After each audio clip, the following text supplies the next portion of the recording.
I only have been two books up until now that have haunted me. One has been A Little Life, obviously, and then one has been this book, Night Film. Hi, hello, assalamu alaikum, ladies and gentlemen, Khawatino Hazrat, to whoever is watching me from wherever they are.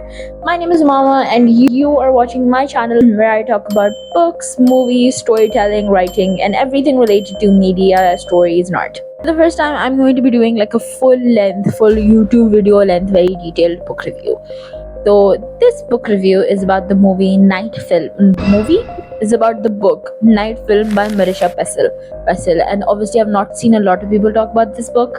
I don't think it's that popular. It's pretty old. Again, I loved this book. Like, there's only been two books at this point that have haunted me. Like, some books are your favorite, some books are comforting, some books haunt you. I only have been two books up until now that have haunted me. One has been A Little Life, obviously, and then one has been this book, Night Film. So Night Film is a very, very fun book to read, and I actually got the recommendation from this book from a channel, the Paperback Reads channel, which has been inactive for quite a few years now, and I hate that because I loved that woman and I loved that channel and I loved the book recommendations of her and her sister. Lekin khair, so now this book follows the simple plot. There is a disgraced journalist by the name of Scott, and the reason why he is disgraced is because उसने एक remark दे दिया था about a very, very popular horror director. The horror director's name is Stanislas Cordova in this film, and he is known for his very, very dark horror films. Like, dark to the point that they're not even screened, they're not on any, like, they're not in cinemas because they're so dark, they're so horrifying that people just can't. Like, his following is so big that people are watching his movies, like pirating his movies and watching them, and like having underground screenings of them, and that's where his cult following is, and he is known. And he himself is a very, very mysterious man. Like, he doesn't like to come on, like, he has no, presence outside of the fact that he's a director. He's very famous, but he himself does not want to be famous. That's kind of the vibe, and he's very, very secretive. Acha, and like to the point that he lives on this massive property, which is also his home and his set. So he effectively does not have to literally leave his home to even film, and all the actors are called there, and it's very secretive. Nobody talks about working with him. So Scott, our main character, basically gets a tip, and he does not like Cordova. Like, he thinks there's something wrong with him, and a lot of people have that speculation that there's something dark with him. And he gets this tip, and he decides to be like, and because he's in investigative journalism, he's like, I'm going to investigate this man. There's something wrong with him, and he basically calls him out on that. He kind of calls him a child molester. So that's what happens, and that basically tanks his career. Everything that he's ever built is now ended. Nobody, like, his reputation is gone, and things have gone further to the point that he has divorced from his wife. He has no social life, he has no career, and he is just a shell of man that he was. But Cordova is now behind him. Cordova is living his life, and he has lost everything based on one claim. Again, just as he's thinking Cordova is behind me, one night as he's gone for a run, he sees a woman in a red coat, like, following him. And he's concerned, but she doesn't look dangerous. The next day, he finds out that that same woman was Alice Cordova, the daughter of Cordova, the director, and she just committed suicide.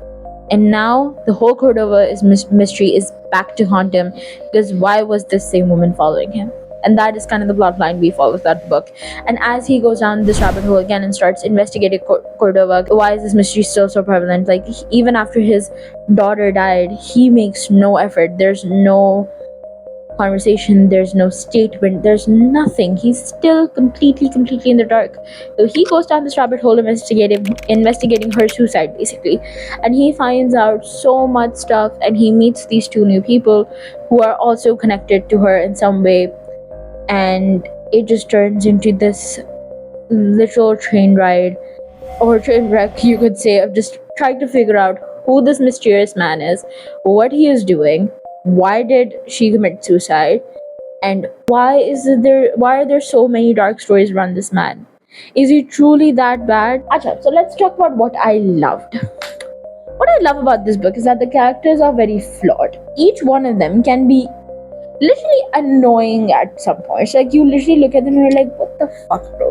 Like, it's literally annoying. Like, some of them are just like, even Scott himself can sometimes be so arrogant and egotistic, and you're like, what the fuck, bro? but like you're literally questioning him. Like, I think that's what makes them real. That's what makes their story real.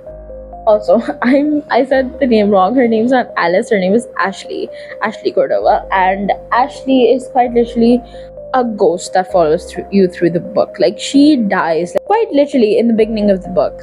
That's where how it all begins. Like, in her ghost, her stories, they keep following you. So, and I think that's the same. That's the same with both Ashley and her father, the director Cordova, because both of them are such an integral part of this story. Like, they are not really in the story. We're only listening about them from other people, and that's how they are presented to us.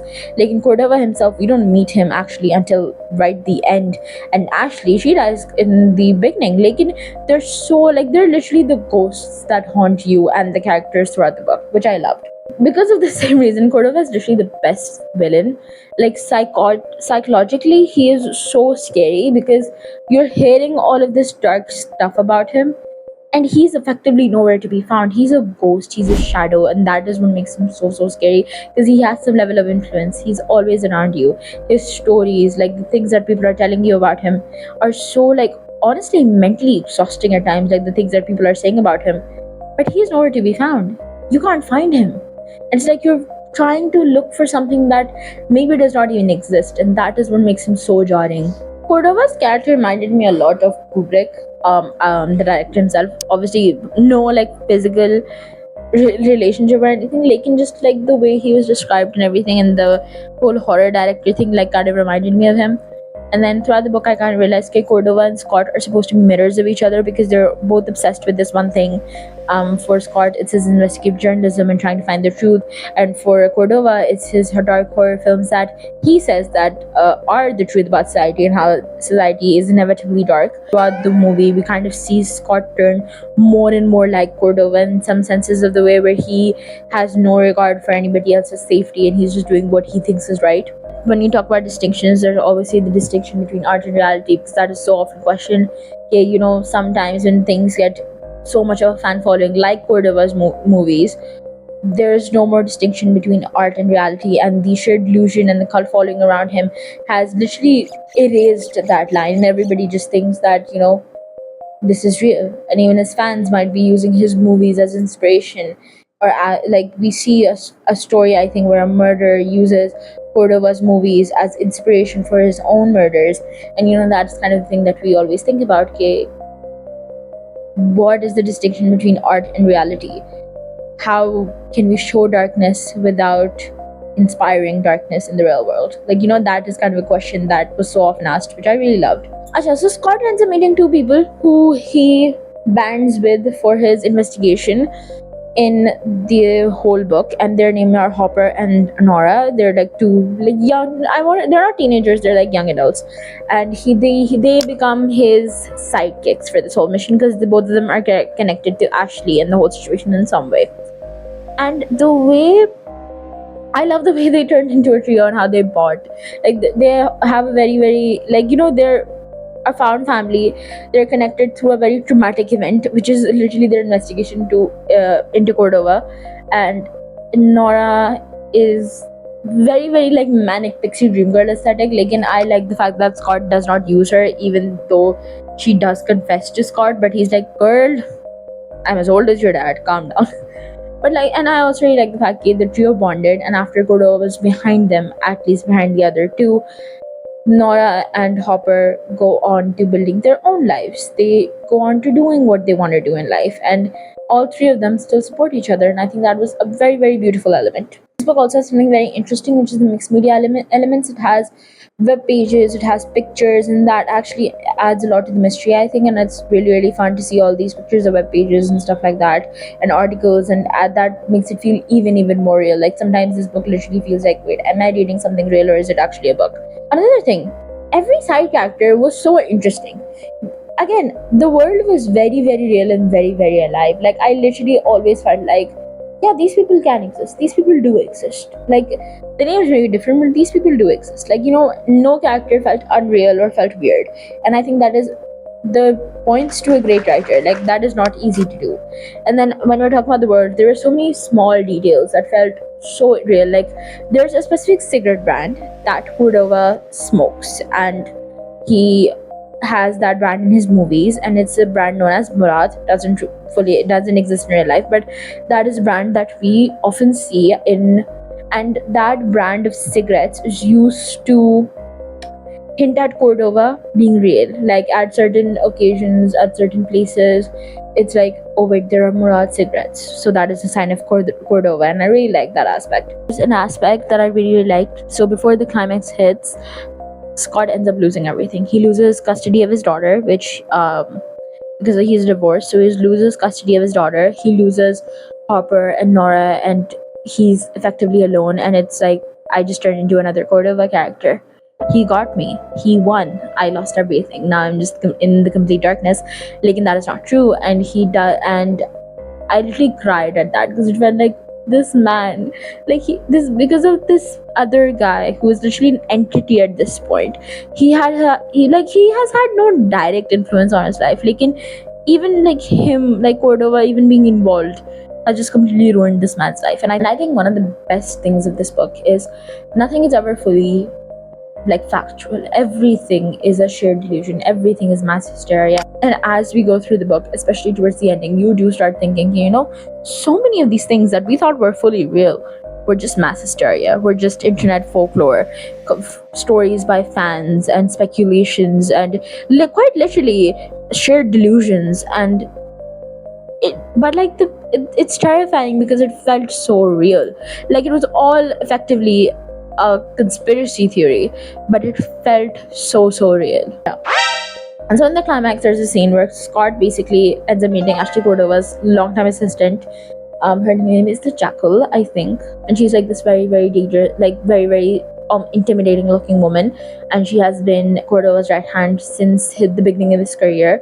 And she tells him the story and basically effectively shares all the truth about his experiences. Like, what you're experiencing is not even real. All of this is just mass hysteria and shared delusions, and Scott is just losing it. But I was like, if this is the end after all of this, I'm going to punch somebody, and this book will literally be a zero stars. Like, Marisha, she saved herself again, and at the end, when Scott goes on another journey alone and ends up finding the real Cordova. And I really like the fact, again, I mentioned the Murad cigarettes, right? So in the end, when he ends up when he goes into that house, again, this is very big spoiler warnings, when he goes into that house and he sees Cordova, the first thing he sees are the Murad cigarettes, and that is a sign that Cordova is actually here. And we see the man, and that is a sign that this is the real Cordova. And I really liked how that tied it all in. I also think that the cliffhanger was honestly something that I'm not really sure if I like or dislike, because I do think after all of this, because the book is pretty long, after all of this, I do want some sort of a definitive answer. Like, you don't need to tell me like, hey, yes, this man is bad. Like, you can at least give me hints that this man is bad, or he has done something, or that any of it was real. But we don't have that. So at some point it's like, just tell me. Just tell me if I'm right or wrong. Tell me if Cordova is even a little bit bad. Tell me if he's done even a little bit of this, because we don't really get to see further. Like, Scott and Cordova are obviously meeting, and they're gonna have a conversation. Like, in what will happen next? Like, obviously the cliffhanger was meant to be there. It serves a purpose. Like, I personally did not like it. I wanted some sort of hint. Like, give me at least something. Whew. Okay, so I hope you guys liked my deep dive into Night Film by Marisha Pressel. If you have read this book, I would love to have a conversation with you in the comments about it. Like, your opinions, share what you think about it. And if you haven't, then this might be your sign to read it.